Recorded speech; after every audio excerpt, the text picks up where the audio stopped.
Dans son atelier à 2 pas de l'Arc de Triomphe, Laurence de Marliave vit au rythme des pinceaux et des tableaux.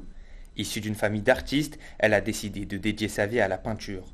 Création, cours et exposition, Erwan Darik et Roman Fagis sont partis rencontrer celle qui a fait de sa passion un véritable mode de vie.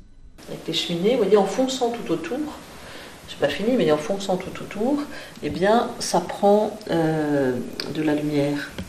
Voilà, donc là, il faudra que je travaille un peu là. Les arbres, il faut les foncer aussi. Précision du geste et minutie, Laurence de Marliave ne laisse rien au hasard sur ses toiles.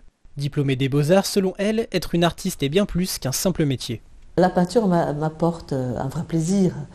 C'est une vie un peu pas très simple de la vie de peintre, mais s'il n'y avait pas une compensation d'un véritable bonheur, je dirais même pas plaisir, je dirais un bonheur de peindre, à quoi ça sert? Ça sert à rien, personne ne vous attend.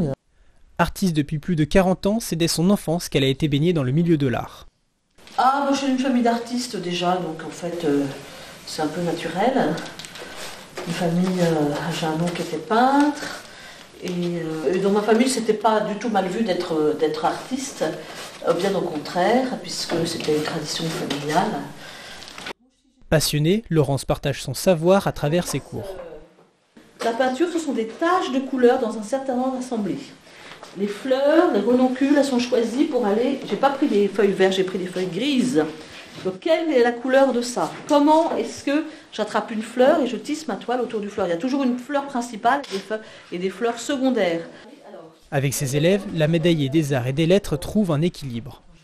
La création, c'est un travail un peu solitaire, et là, les cours, c'est un côté social et tout à fait intéressant aussi de voir des gens, d'échanger, de donner des nouvelles des uns des autres. Depuis plus de 20 ans, les amateurs de peinture viennent apprendre à ses côtés.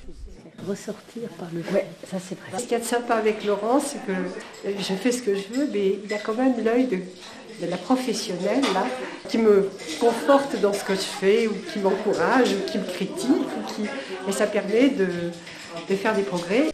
Sa spécialité est la peinture sur motif. L'objectif est de retranscrire ce qu'elle voit.